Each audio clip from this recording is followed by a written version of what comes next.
Salut à tous. Y a-t-il une explication simple pour chaque objet et artefact découvert par un scientifique ou un archéologue au cours de son travail? Non, bien sûr que non. Cela ne nous dérange pas, cependant, car lorsque les experts sont perplexes face aux choses qu'ils trouvent, cela nous laisse un mystère à résoudre. En savons-nous assez sur les découvertes mystérieuses dans cette vidéo pour les expliquer? Essayons de le faire, c'est parti. Découverte romaine ancienne. Lorsque les enfants s'ennuient ou cherchent quelque chose à faire, ils se tournent vers les jouets. Bien que l'industrie moderne du jouet soit une énorme industrie multinationale, le concept de production de jouets remonte à l'aube de l'humanité. Voici un exemple de jouet en forme de souris en cuir, découvert à l'intérieur des ruines du fort romain antique de Vindolanda, près du mur d'Adrien en Angleterre. Il est considéré comme vieux d'environ 1900 ans par les archéologues. Ce vieux morceau de cuir mesure juste 12 cm de long et 2 cm de large, mais il est si finement détaillé qu'il a même des marques de fourrure partout. Cependant, tirons-nous des conclusions hâtives en le qualifiant de jouet pour enfants? Peut-être que oui, la relique a été découverte dans les quartiers du commandant du fort. Cela implique que l'officier en charge d'une garnison romaine aimait jouer avec des souris enjouées ou avait sa famille et ses enfants avec lui dans un complexe militaire. Certains historiens pensent qu'il était plus probablement une farce pratique conçue par des soldats oisifs pour terrifier leurs camarades qu'un jouet.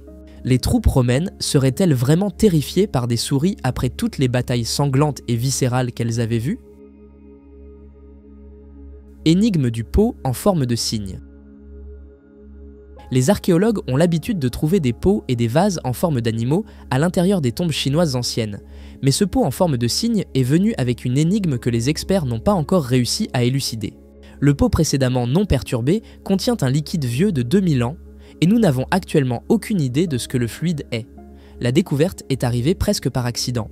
Elle est survenue lorsque des ouvriers de construction à Sanmenxia, dans la province du Henan, sont tombés sur une tombe jusque-là inconnue et ont appelé les experts pour jeter un coup d'œil plus approfondi. Avec le pot en forme de cygne, ils ont également trouvé un casque en bronze, une épée en fer et une épée cérémonielle en jade, donc il s'agissait probablement du lieu de repos final d'un soldat ou d'un guerrier. Le pot, cependant, est quelque peu incongru avec le reste des découvertes. C'est le seul pot en bronze jamais trouvé dans cette partie de la Chine, et donc cela, couplé au fait qu'il contient un liquide non identifiable, a rendu les archéologues très excités. Le fluide, dont il y avait environ 3000 ml, a été décrit comme jaunâtre brun et contenant des impuretés. Cela pourrait être n'importe quoi, du vin ancien à l'élixir de vie chinois fabuleux et longtemps recherché. Mystère de la perle ancienne. De nombreuses cultures anciennes pratiquaient l'art de fabriquer des bijoux en perles, mais nous n'avons jamais vu de perles qui ressemblent tout à fait à celle-ci auparavant. Nous ne pouvons même pas être sûrs qu'il s'agit d'une perle. Elle ressemble plus au type de balle de croquet que vous verriez dans le film Alice au pays des merveilles. La magnifique boule bleue, qui a un diamètre d'environ 5 cm, se trouve actuellement au Metropolitan Museum à New York aux États-Unis, mais provient à l'origine de l'Égypte ancienne. Elle représente un hérisson recroquevillé dans une posture défensive, avec les pattes, les oreilles, le museau et même les épines individuelles clairement visibles.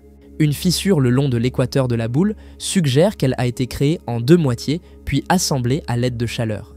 L'artefact est incroyablement bien préservé pour quelque chose qui a été fabriqué il y a environ 4000 ans. La meilleure explication de son existence est qu'il pourrait avoir été une offrande votive du type souvent laissée dans les temples. Mais il y a des trous dans celui-ci qui suggèrent qu'il pourrait autrefois avoir été porté sur un fil, comme un pendentif. C'est un objet unique qui n'aurait peut-être eu qu'un but décoratif. Mais il est étrange que nous n'en ayons jamais trouvé un autre comme lui. Arme en bronze croate. Les archéologues en Croatie avaient quelque chose à célébrer en mai 2020 lorsqu'une arme ancienne a été trouvée dans le parc national de Krka. Ils disent que c'est l'une des matchkoulas les mieux préservées qu'ils aient jamais rencontrées. Elles sont relativement uniques à la Croatie et étaient considérées comme des armes d'artillerie extrêmement puissantes selon les normes des XVIIe et XVIIIe siècles, époque à laquelle elles ont été construites et utilisées. On pourrait comparer la matchkoula au mortier moderne. Cet exemple particulier est fait de bronze et a été trouvé lors de travaux de conservation dans la forêt, dans le parc national mentionné. La forteresse est beaucoup plus ancienne, datant du XIVe siècle, donc la découverte d'une arme du XVIIe siècle à l'intérieur a été une grande surprise. La matchkoula est considérée comme faisant partie de l'identité nationale croate. Elles sont encore utilisées aujourd'hui dans la Sinjska Alka, une sorte de tournoi de joute qui a lieu chaque année pour célébrer la victoire d'un petit groupe de Croates, en infériorité numérique, contre une énorme armée ottomane lors d'une bataille en août 1715. Chaque fois qu'un concurrent de l'événement parvient à passer sa lance à travers le milieu d'un cerceau en fer pour marquer des points, une matchkula est tirée pour marquer l'exploit. Cette matchkula ne sera jamais tirée à nouveau, mais elle fera un merveilleux objet d'exposition de musée. Découverte d'un navire viking. Examinons une découverte de l'âge des Vikings provenant des terres ancestrales vikings. En décembre 2021, des archéologues norvégiens ont confirmé la découverte d'un navire viking enterré à côté des restes d'une énorme longue maison de l'âge du fer à Gjellestad. Ils pensent que la découverte date du 9e siècle. La taille imposante de la longue maison a amené les historiens à se demander si cela aurait pu être un centre viking important de politique ou de religion. Elle mesure presque 60 mètres de long, ce qui en fait l'une des plus grandes de toute la Scandinavie. La découverte a été faite par accident lors de la création d'un nouveau fossé de drainage. La présence du navire à côté de la longue maison indique que c'est le dernier lieu de repos de quelqu'un qui était considéré comme très important, car les enterrements de navires étaient parmi les plus grands honneurs que les Vikings pouvaient offrir aux morts. Les archéologues soupçonnaient depuis longtemps que Gjellestad était un centre de commerce important pour les Vikings en raison des découvertes précédentes qui ont été faites dans les environs, mais il semble maintenant probable qu'il y avait plus à ce qu'ils ont créé ici qu'un simple centre de commerce. Visage métallique mystérieux. La métallurgie semble avoir été une spécialité dans le village polonais de Poniaty pendant les 11e, 12e et 13e siècles. Plus de 200 artefacts métalliques ont été découverts dans la région par des archéologues, allant des sculptures religieuses aux éperons et pièces de bijouterie. Cependant, parmi toute cette collection, ce sont les deux visages métalliques qui provoquent le plus d'intérêt. L'un d'eux, fait de plomb, montre un visage humain souriant avec les yeux fermés, peut-être en train de dormir paisiblement. C'était très probablement un sceau de quelque sorte. L'autre visage, avec son expression choquée qui a été comparée à l'affiche célèbre du film Maman, J'ai raté l'avion, est fait d'un alliage de cuivre. On pense que cela aurait pu être une boucle de ceinture en raison des trous de montage dans les oreilles du visage. Rien de semblable n'a jamais été trouvé en Pologne avant ou depuis, bien qu'il présente des similitudes avec d'autres visages métalliques ornementaux trouvés sur les marges de l'Eurasie. Les artefacts ont été trouvés en 2019 lors de la construction de nouveaux réservoirs de gaz, ce qui a révélé la présence d'un établissement datant du Moyen-Âge. Des travaux archéologiques supplémentaires sont désormais prévus, peut-être que d'autres visages seront découverts. Mystère du rituel de la dinde. Même les artefacts les plus humbles peuvent devenir fascinants lorsque vous entendez l'histoire à leur sujet. Cette couverture indienne Pueblo, faite il y a plus de 800 ans, comportait autrefois plus de 11 000 plumes de dinde, et les experts croient que les dindes étaient encore en vie lorsque leurs plumes étaient arrachées. Après avoir arraché les plumes aux dindes, ils ne les mangeaient pas. Au lieu de cela, il semble que les Indiens Pueblo gardaient parfois des dindes pour toute la durée de vie de l'oiseau, puis les enterraient ensemble dans un rituel que nous ne comprenons pas. Bien qu'il soit impossible d'imaginer Noël sans dinde aujourd'hui, il fut un temps où les humains ne mangeaient pas du tout ces oiseaux. En fait, on pense maintenant que nous avons commencé à les manger par désespoir à la fin du XIIe siècle en raison d'une pénurie de cerfs. Avant cela, ils étaient traités comme des invités de la maison. Il a probablement fallu environ 10 dindes pour faire cette couverture, mais les plumes auraient été arrachées pendant les périodes de mue, donc le processus ne leur aurait causé aucune douleur. Les dindes étaient alors gardées, nourries et soignées jusqu'à ce qu'elles repoussent plus de plumes pour que d'autres couvertures puissent être fabriquées. Elles étaient autrefois une source de chauffage et de vêtements, pas de nourriture.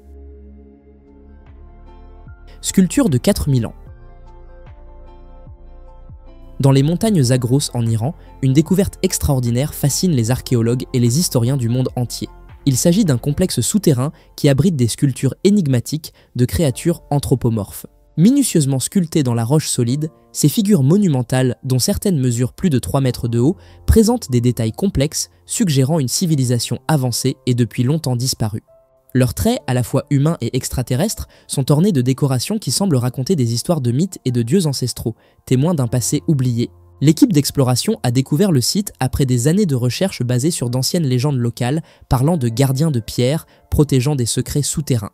La caverne principale, où les figures sont alignées comme des sentinelles, semble avoir été un lieu sacré, possiblement utilisé pour des rituels ou comme tombeau pour des personnages de grande importance. Les analyses préliminaires suggèrent que ces sculptures datent de plus de 4000 ans, appartenant à une civilisation qui précède tout enregistrement connu dans la région.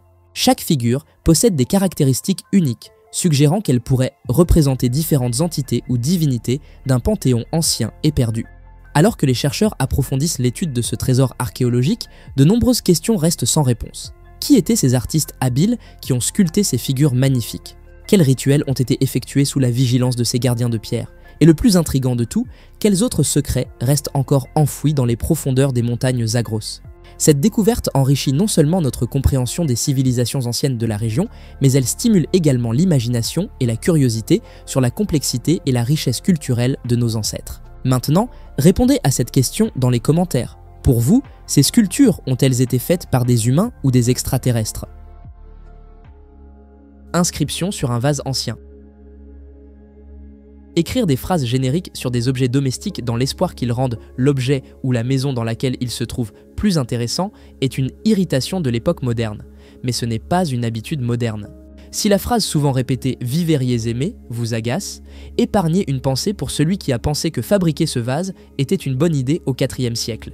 Il a été découvert par des archéologues dans une ancienne nécropole à Autun en France en novembre 2020. Le message inscrit sur sa surface se traduit soit par « vivez dans la félicité », soit « vivez heureux ». C'est dommage que le message soit si basique car le vase est rare et beau. C'est un vase diatrétique, et c'est le seul vase entièrement intact de ce type jamais trouvé dans ce qui était autrefois le territoire romain de la Gaule. Même si vous comptez ceux qui ont été découverts en morceaux, seulement 10 vases diatrétiques ont jamais été trouvés. Celui-ci est le premier depuis les années 1970. Les anciens Romains étaient des années-lumière en avance sur tout le monde en matière de fabrication de verre, et des artefacts comme celui-ci en sont la preuve. Tuyau en terre cuite. Il n'y a pas de site archéologique en Inde actuellement plus passionnant que celui de Keladi dans le Tamil Nadu, et c'est le cas depuis plusieurs années. Les fouilles du site énormes et complexes sont en cours, mais en octobre 2019, les experts travaillant sur la 5e phase des fouilles ont découvert un arrangement déroutant de tuyaux en terre cuite, disposés horizontalement l'un au-dessus de l'autre. Il a été supposé que les deux ensembles de tuyaux auraient pu être utilisés pour différentes utilités, mais cela reste à prouver. Il y a 10 tuyaux en terre cuite au total, l'ensemble inférieur formant une conduite cohérente qui aurait pu être utilisée pour transporter de l'eau protégée. C'est une autre manière de dire que nous pourrions être en train de regarder une conduite faite spécifiquement pour l'eau sacrée. Les conduites se terminent par des plats en forme de couvercle perforé qui auraient pu être destinés à empêcher les reptiles ou autres créatures d'entrer dans les bâtiments par les tuyaux. Keladi a continué à fournir des artefacts fascinants depuis cette découverte de 2019, y compris une collection de dagues anciennes. Le site est estimé à environ 2600 ans et continuera à être fouillé pendant au moins une autre décennie. Tombe viking. Les découvertes vikings ne sont pas exactement rares en Norvège, mais il est rare de trouver des exemples survivants de textiles vikings. Habituellement, ils se décomposent bien avant que les archéologues ne mettent la main dessus. C'est ce qui rend cette prochaine découverte si spéciale. C'est un tissu de laine brodé viking, et il a plus de 1000 ans.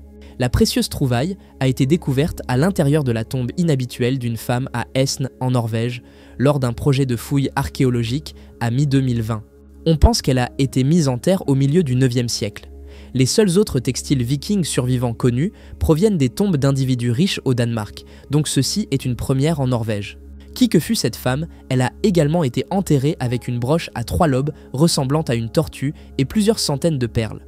Elle était clairement quelqu'un de grande importance. Fabriquer des vêtements était un processus long et difficile à l'époque viking, et il était donc plus courant que les vêtements soient transmis des parents aux enfants plutôt qu'enterrés ainsi. Enterrer cette femme avec ses vêtements signifiait effectivement que personne d'autre ne méritait de porter ses vêtements. Un autre signe de respect. Harnais en bronze énigmatique. Pendant l'âge du fer, il y a environ 2500 ans, quelqu'un a démonté les pièces d'un harnais de cheval, les a enveloppées dans des feuilles, les a placées à l'intérieur d'un sac en cuir et les a enterrés à Thorin en Pologne. En octobre 2020, le sac et son contenu ont finalement été redécouverts par des archéologues. Mis à part le fait de devenir vert, les pièces de bronze richement décorées ont survécu au passage des siècles sans dommage. La bride a été décomposée en 150 pièces séparées avant d'être enterrée. Les archéologues et les historiens sont à perte pour expliquer pourquoi cela a été fait.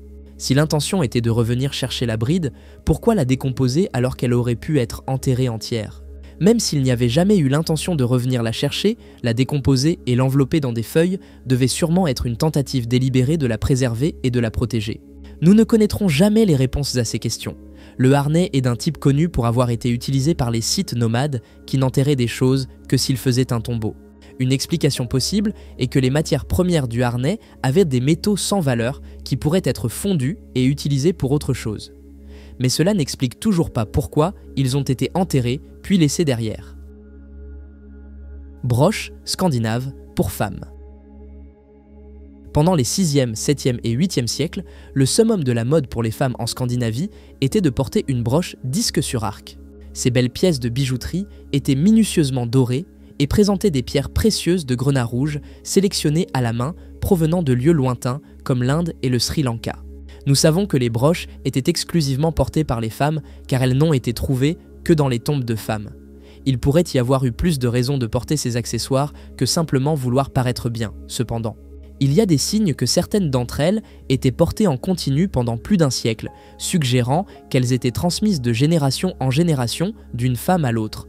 Certains experts ont émis l'hypothèse que les motifs complexes et les images gravées dans les broches pourraient même contenir des informations codées sur l'histoire familiale de la propriétaire de la broche. Certaines des broches disques sur arc contiennent même des représentations de femmes portant des broches disques sur arc, presque comme une version bijouterie du film Inception. Si des informations sont codées dans les artefacts, les historiens n'ont pas encore réussi à décrypter le code. Cela ne signifie toutefois pas qu'il n'existe pas. C'est tout pour aujourd'hui. Quel a été votre moment préféré? Commentez, aimez, partagez et abonnez-vous. À bientôt.